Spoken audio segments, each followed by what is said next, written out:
It is the opinion of some persons that Mark Golding should keep an eye out and that he should watch his back. Whilst many have issued their congratulations to Mark Golding on becoming the 6th president of the People's National Party, and they have also applauded his mission to rebuild, re-energize, and reorganize the party, while working towards demonstrating unity as the forefront and the priority of the party among comrades.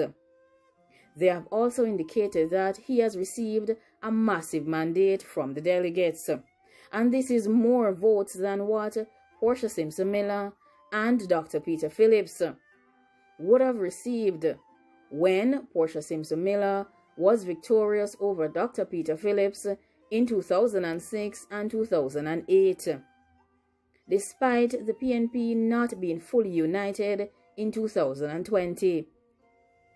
It should be noted that Andrew Holness also defeated Audley Shaw by a large amount of votes, despite the Jamaica Labour Party not being fully united during that time. Peter Phillips, however, defeated Peter Bunting by a mere 76 votes, and of course the spillover of those caustic campaigns and statements are still affecting the PNP at this time. Although Mark Golding received a strong mandate, he is very vulnerable in the House of Parliament as leader of the opposition. He will also be vulnerable as the president of the party if the PNP does not perform well in the upcoming local government elections, which are scheduled for November. Elections are considered to be very important and critical, and they show up the leader of the party. Golding was not just elected to unite his party or just to rebuild it. They also want him to transform the party into a victory machine. They are expecting that they will see better results in the local government elections than they saw in the parliamentary elections which were held in September. Mark Golding as president should be careful that he does not try to stop democracy in the name of unity. He should appoint Dayton Campbell as his chief of staff and Patricia Duncan Sutherland as his communications director. They should continue to be in the post that they were in his presidential campaign team. He needs the support of these persons.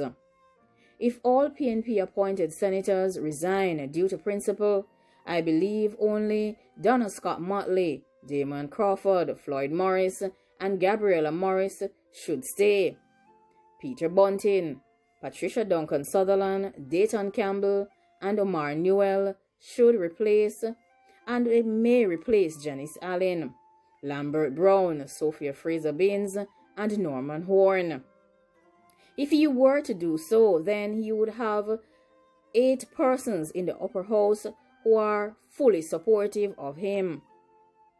It should also be noted that Mark Golding's next priority should be to select his shadow cabinet. The strongest issue that poses a threat to him is Damian Crawford, and he should not try to get himself involved in the expected runoff between Crawford and Councillor Dennis Gordon to become chairman of St. Andrew East Central.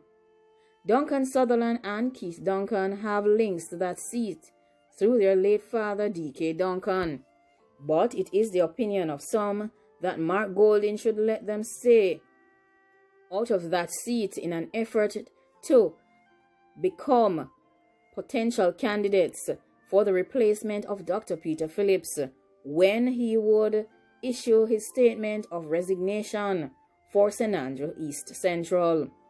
Mark Golding should ensure that all internal races are finished by 2022. He also should ensure that in September 2021, that all key party members, especially the vice presidents, are selected. Many persons believe that Wickham McNeil will not seek re-election, and that neither will Philip Paulwell and Michael Phillips, as all of these persons were in full support of Lisa Hanna. And if he were to have these vice presidents around, then it would not help his cause. The race may have some very strong contenders, and it should be noted that Paulwell is very much interested in the post of chairman. Anyone who thought that uniting the PNP was going to be a very easy task would have underestimated this political organization and the people that are in the party. It is going to be very difficult for Mark Golding to bring unity to this 82-year-old political organization. So it is therefore very important for him to keep his eyes open and for him to have generals and supporters in his team who will be watching his back. He should not get very comfortable despite the massive mandate that has been issued by the delegates to him. There are persons looming in the dark to take him down and to take down his mission, as it is already evident that they are already having challenges in selecting a general secretary and a chairman. And persons who were in support of Lisa Hanna are popping up to say that they are interested in the post of chairman and the post of general secretary. Philip Paulwell, who is a vice president, now has keen interest in becoming the chairman, but he does not have the support of Mark Golding. He was never in support of Mark Golding, so therefore putting him in the place of being chairman would not be a good decision. And Raymond Price, who was in support of Lisa Hanna, we're not sure if he would be given any support by Mark Golding, because Mark Golding is clearly endorsing Dayton Campbell, who he sees as a person who has a large capacity for hard work and someone who he has been mentoring for the post of General Secretary. While some persons may say that if they are on a mission to ensure that unity exists within the PNP, then they should include the supporters of Lisa Hanna's camp. So maybe it is some person's opinion that Mark Golding should allow Philip Paulwell to challenge for the post of chairman in an effort to show a united front. But what about Raymond Price? Should he also be allowed to take up the post of general secretary to show a united front? We know that these things will not happen. It is just assumptions here.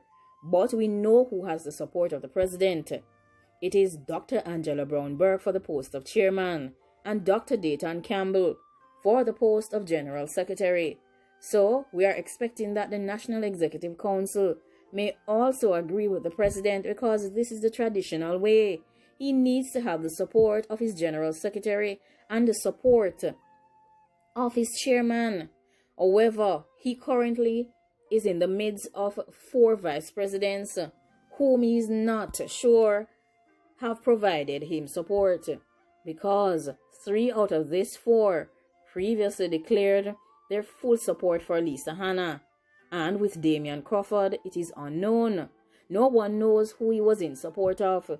Therefore, it is very imperative that Mark Golding has the support of Dr. Angela Brown-Burke as chairman and Dr. Dayton Campbell in the post of general secretary. The doctors must take this. The doctors must administer the necessary treatment to the PNP. It will be the job of Dr. Dayton Campbell and Dr. Angela Brown-Burke to take up the challenge of ensuring that healing and unity is returned to this struggling political organization that is in dire need of help in the Department of Unity and Cooperation. So the doctors must take it. So you must agree with Mark Golding that Dr. Angela Brown-Burke and Dr. Dayton Campbell will be the chairman and general secretary who will be administering the medication of unity to the People's National Party. Now, do you agree with Mark Golding's choice? Do you agree that he should watch his back? Now, he has 4 vice presidents whom he is not assured that will give him the necessary support that he requires. But, of course, he needs to have a PNP chairman and a PNP general secretary who will support him all the way and who will show him that they have his back. Thanks for watching. Remember to like, comment, share, and subscribe. Have a good day. Goodbye.